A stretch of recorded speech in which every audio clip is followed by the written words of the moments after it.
Hey everybody, Andy from Tennis Euphoria, bringing you my thoughts on the Diadem Axis 100. This video will focus on the 100 square inch 300 gram version of the Axis. If you're interested in my thoughts and a review on the 98 that's endorsed by Alina Svitolina, then that is coming too. There's a little bit more editing to do on that, but my thoughts are there. Should be out in about 2 weeks, so please do subscribe to the channel, turn on the notification bell if you want to learn more about that frame. So the Axis line is Diadem's venture into spin. It's their third release. I really rated the Nova, which was their power racket. Technology that Diadem they use Craybon, which has been used by another manufacturer before in tennis rackets. They famously fill with foam too. And they talk quite a lot about 3x grommets, which, to be honest, I don't think's too innovative. They're very similar to the grommets that you'd find in things like the Pure Aero and the Head Extreme. They also talk a lot, however, also about the string pattern and moving the string pattern up on the axis. Other than that, we've got a beam pattern and a spec range that is very, very similar to, I suppose, the market leader in the 100 square inch spin category, the Babolat Pure Aero. More about that string spacing and how it feels through the technology soon. But to sort of hit that straight on, the comparison with the Aero, here they are side to side, and it is very striking how similar they are through the beam, through the aerodynamics of the design. Everything looks very similar.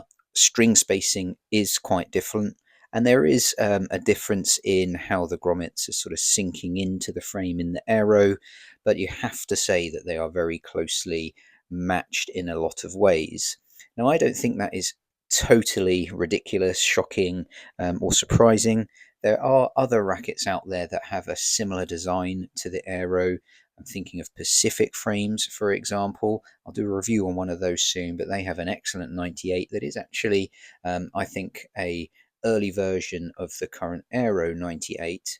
In terms of giving you some comparisons from players as to how this axis plays next to the Pure Aero, this is Ryan at the far end.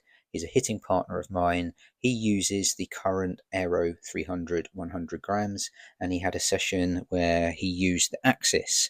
He actually really enjoyed hitting with the Axis. He thought that he was getting more RPM, more cut on the ball than he was compared to the Aero. And when we were just starting our session and hitting down the middle, he also thought that it was giving easier depth, was possibly a touch more powerful. He also transitioned into points seamlessly and could play very, very effectively with the Axis. When I pushed him, of course, it's hard. Ryan is an 18-year-old player who's competing and he's playing a lot of tournaments. It's hard to switch, but if I really pushed him, he actually probably does prefer the Axis, which I thought was really interesting. My view is that they perform very similarly. Here's some clips of me hitting with the Aero, same strings, same machine, same player, same day, same balls from the same ball machine. And you can see the sort of depth, power generation, launch angle, cut on the ball is all very, very similar across all strokes compared to the Aero.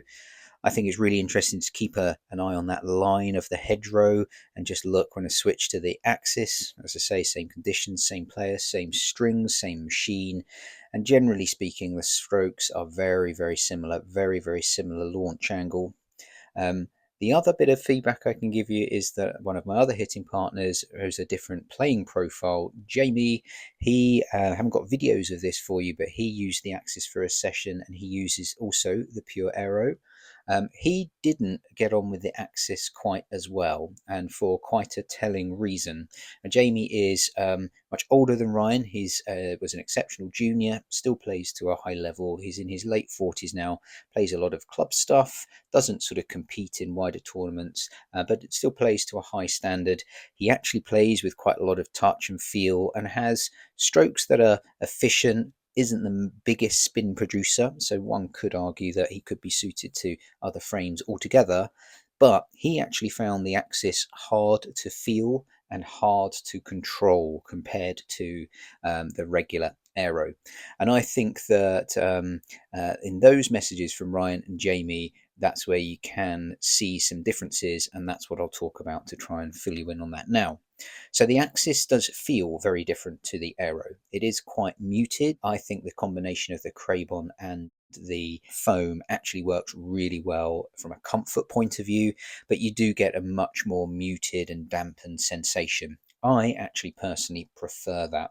The string pattern is also different. The current Aero is actually quite dense in the middle, and the middle of the Axis is wider in spacing, but it is a little bit tighter towards the sweet spot and the hitting zone.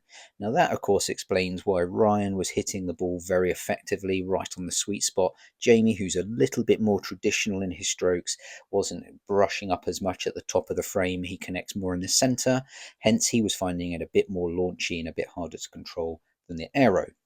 So, what do I think? I actually think that you can get more aggressive benefit out of this Axis. So if you do hit with a lot of spin, I think you can do more damage with this Axis. And I wonder whether the new Aero that comes next year will also look to play with that string pattern again and move the sweet spot, possibly because I think players side to side who are very well matched to hitting with this sort of frame could get better performance from this Axis.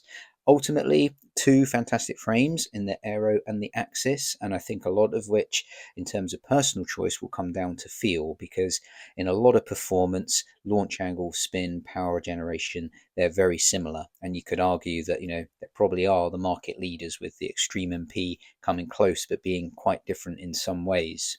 So, I really enjoy it. I have to say, if I was someone who was matched to a 100 square inch spin orientated frame in my game, this is probably the frame that I would go with. That is because I quite enjoy a muted sensation. I really appreciate the launch angle, and I am trying to develop my game to be hitting towards the higher end of a frame. The sweet spot is moving a little in my connection point, so I am increasingly suited to this frame. So I think it's an excellent addition to that spin orientated 100 square inch line. Yeah, it's a great job, Diadem. Of course, you'd get to hit with this if you book onto our matching services and our match to 100 square inch spin orientated frames. Be really interested to see if any of you out there are using this frame and how you're getting on with it. Particularly Aero users, if you've hit it alongside, it'll be really interesting to see how they compare.